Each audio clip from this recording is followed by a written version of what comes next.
There's a lot to consider while writing in multiple POVs, so let's talk about it.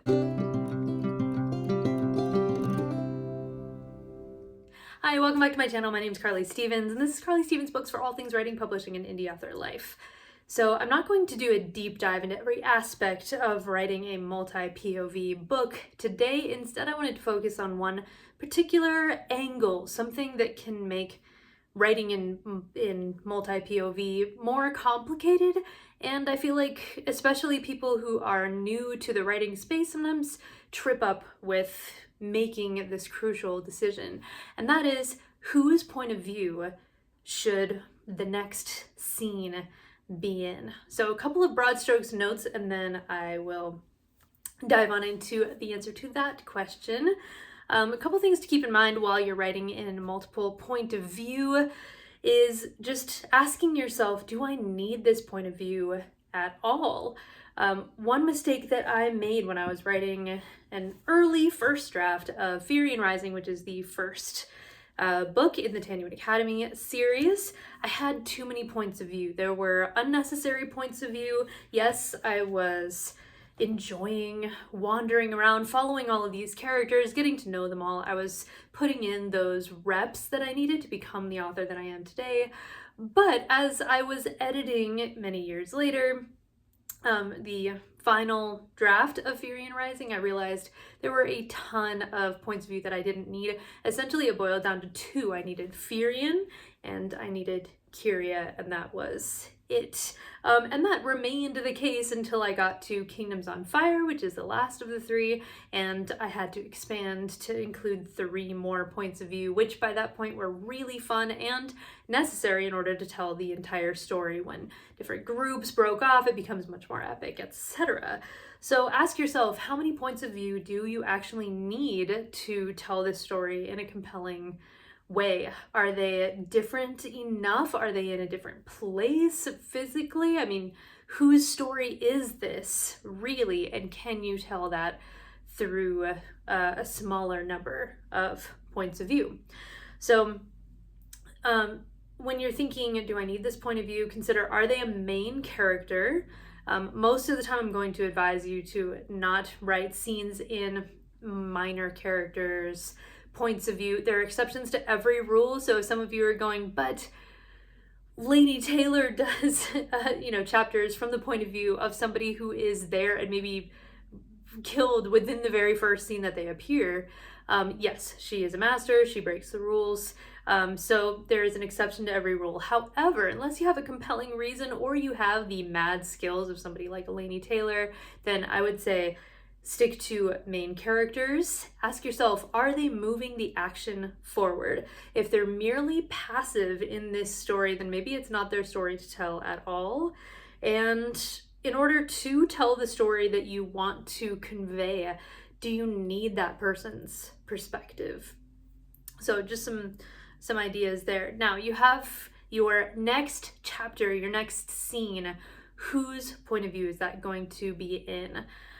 There is a common misconception with multi-point of view books that I encounter sometimes, especially when you have something like a romance where you have the male main character, let's say the female main character, and you switch back and forth, chapter.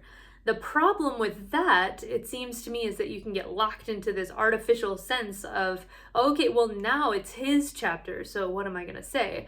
It doesn't have to be his chapter. That's my 2 cents. It does not have to be his chapter. You don't have to go back and forth in some sort of artificial pattern. Instead, I would argue that there are much more important things to consider, such as who has the most at stake. That's usually going to be the best person to tell that part of the story. The person who has the most to lose if whatever it is goes wrong. So who has the most at stake? Consider that. Who learns or changes the most? Maybe it's not a high stakes kind of story. Maybe it's a story of discovery of some kind.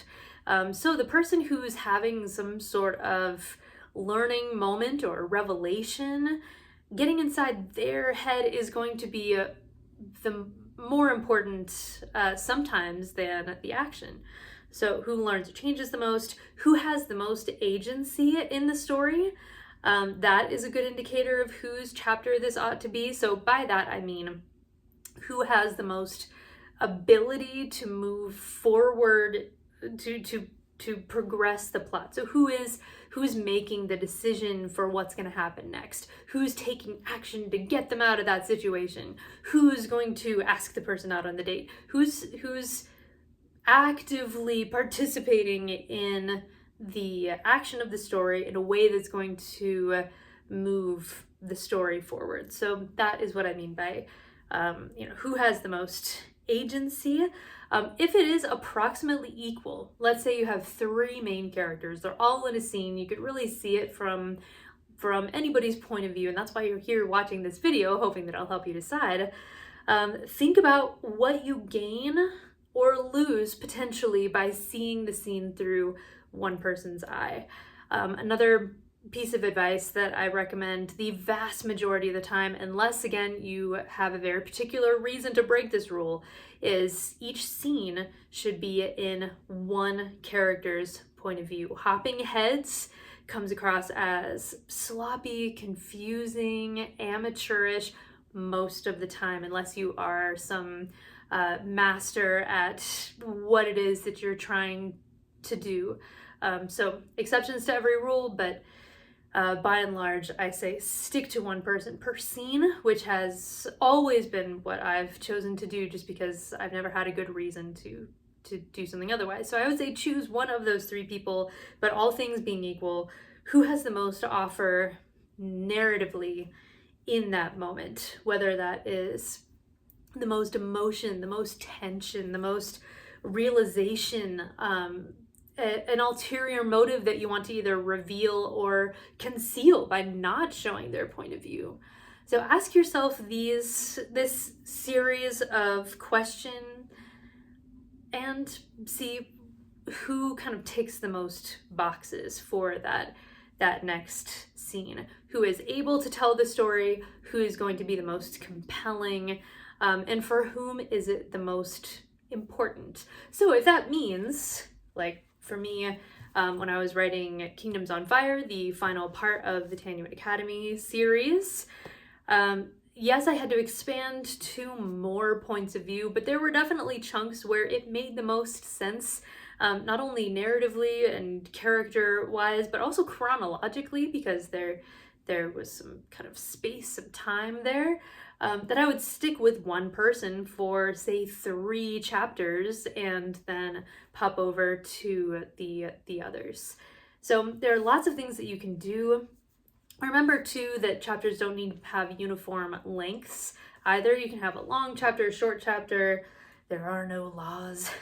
So if you want to have kind of a short reaction chapter because you think that is super important, or there's that piece of the action that you want to see from their point of view, then play around with it. See what feels right and try to make sure that every scene, every chapter is like, it has its place. The story would be less without it. It's not just additional fluff, it's not just kind of a bonus episode, but instead it's something important told from the perspective of somebody for whom it is important.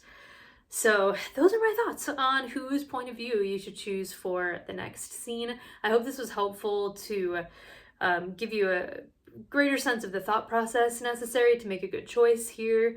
And if one isn't working, you can always just rewrite the scene from another point of view and see if that works better, but that's also more work. So I prefer to just think through it this way and write the scene once if possible. There have been a couple of exceptions to that rule. If there's a really climactic scene that really matters to, say, both characters, then I have written a couple versions of it and then just figured out who got the first half of the scene and who got the last half of the scene and broke it up that way, which is, another option.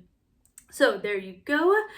Make sure to subscribe if you like this writing, publishing, indie author life stuff. I've been doing more craft videos lately, so check those out. And like this video if you like it. That's it. I'll see you next week. All right, bye.